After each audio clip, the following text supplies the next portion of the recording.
In a world of financial noise, let's find the signal. Welcome to Smart Money Sense. For the past few years, all the headlines have gone to a handful of giant companies. But while everyone was looking one way, something else has been brewing. A corner of the market, left behind for years, is suddenly showing explosive signs of life. We are talking about a small cap stocks breakout. The Russell 2000 index, which tracks these smaller companies, just jumped over 7% in a single month. Some Wall Street analysts are now forecasting a 20% upside potential, nearly double that of the S&P 500. So, what is happening? Is this a brief flash or the start of a massive wealth-building opportunity? And most importantly, how do you position yourself to take advantage of it? Stay with me, because in this video we are breaking it all down. Before we get into the why, let's quickly cover the what. What exactly are small cap stocks? Think of them as the market's ambitious up-and-comers. While large cap stocks are the established giants, the Apples and Microsofts of the world, small caps are companies with a market capitalization roughly between $300 million and $2 billion. They're often faster growing, more innovative, and more focused on the domestic U.S. economy. This also makes them riskier. They're more vulnerable to economic downturns and don't have the massive cash reserves of their larger peers. For years, that risk has kept many investors away, especially when large-cap tech stocks seemed like the only game in town. But now, the tables are turning. So let's dive into the first big reason for this small-cap stocks breakout: the Federal Reserve. For the last couple of years, we've lived in a high-interest rate world. The Fed raised rates to fight inflation, which made borrowing money expensive. This hit small-cap companies hard. They often rely on loans to fund their growth, to build new factories, hire more people, or invest in research. Higher rates squeeze their profits. But the narrative is changing.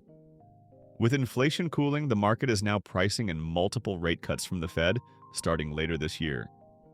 For small caps, this is like a massive weight being lifted off their shoulders. Lower rates mean cheaper loans, which means more money for expansion and ultimately higher profits. This expectation alone has sent a wave of optimism through the sector, making small cap investing a hot topic again. If you're finding this explanation useful, do me a quick favor and hit that like button. It takes you a second, but it tells the YouTube algorithm that we're delivering value, which helps the channel immensely. Thank you. Now, the second major factor is valuation. To put it simply, small cap stocks look cheap.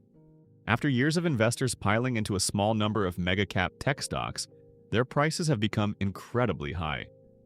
The forward price-to-earnings ratio for the S&P 500 is over 20, while for the Russell 2000 it's closer to 14. That's a huge discount. Smart money is starting to look for bargains, and they're finding them in the small cap space. Investors are beginning to rotate out of what they see as overbought large caps and into these under-owned, potentially undervalued smaller companies. But being cheap doesn't mean much if the companies aren't performing. And this brings us to the third and perhaps most powerful driver of the Russell 2000 rally of 2025. Staggering earnings growth. While the media focuses on the profits of big tech, small cap companies have been quietly crushing it. In the second quarter of 2025, the blended year-over-year earnings growth for the Russell 2000 was estimated at a whopping 69%. Let me repeat that, 69%. Some estimates even put the growth at 88% if you exclude the volatile energy sector. And this isn't a one-off. Projections show quarterly earnings for the index rising by at least 35% over the next 6 quarters. This is the fundamental strength that underpins the rally. It's not just hype about rate cuts, it's real, tangible growth in profits. When you combine that explosive growth with attractive valuations, you have a recipe for a potential market-beating performance. Now, a common question I get is, which sectors are leading this charge? It's a great question because a rising tide doesn't lift all boats equally. The leaders in this small cap stocks breakout are what we call rate-sensitive sectors. These are the industries that benefit the most from lower interest rates. Think about financials. Regional banks, for instance. Their business model is lending. Lower rates stimulate loan demand and can improve their margins. Then you have the industrials. These are the companies that build things, the backbone of the economy. Lower borrowing costs allow them to invest in new equipment and projects. The Russell 2000 has a much heavier weighting in these sectors compared to the tech-heavy S&P 500. So, as the economic outlook improves and rate cuts become more likely, these are the companies that are positioned to benefit first and foremost. We're also seeing strength in utilities and even some parts of real estate. This is what analysts mean by a broadening of the market rally. For a bull market to be truly healthy and sustainable, it can't be carried by just a handful of stocks. The fact that these other sectors are now participating is a very positive sign for the overall economy. So, with all this good news, should you pour all your money into small caps? Not so fast. As with any investment, there are risks. The biggest risk is the economy itself. The whole thesis of a small cap stocks breakout hinges on the economy remaining resilient and the Federal Reserve actually cutting rates. If inflation comes roaring back and the Fed has to hold rates higher for longer, or if we unexpectedly dip into a recession, small caps will get hit hard, much harder than large caps. Their smaller size makes them more vulnerable to economic shocks. We also have to acknowledge that despite the recent surge, large caps have outperformed small caps for more than a decade. There have been other false starts for small caps before, where a rally fizzled out. The long-term dominance of large global companies with massive technological advantages is a powerful force. This is why a balanced approach is key. Are you thinking about adding small cap exposure to your portfolio? Or do you think the risks are too high? Let me know your thoughts in the comments below. I read every single one and I'm genuinely curious to hear your perspective. So how can an average investor get exposure to this trend? You have a few options. One way is through exchange-traded funds, or ETFs. This is often the simplest approach for small-cap investing for beginners. An ETF like IWM, which tracks the entire Russell 2000 index, gives you instant diversification across hundreds of companies.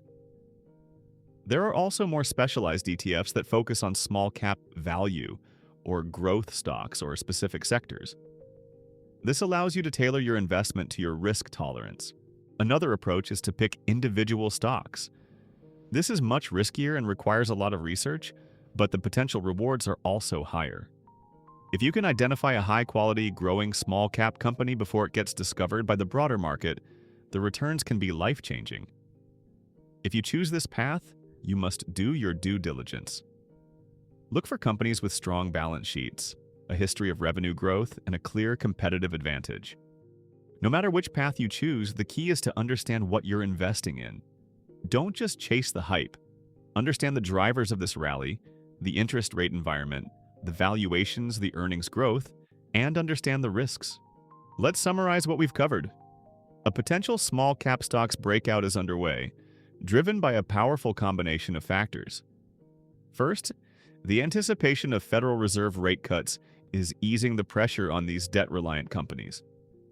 Second, their valuations are significantly more attractive than their large-cap peers after years of underperformance.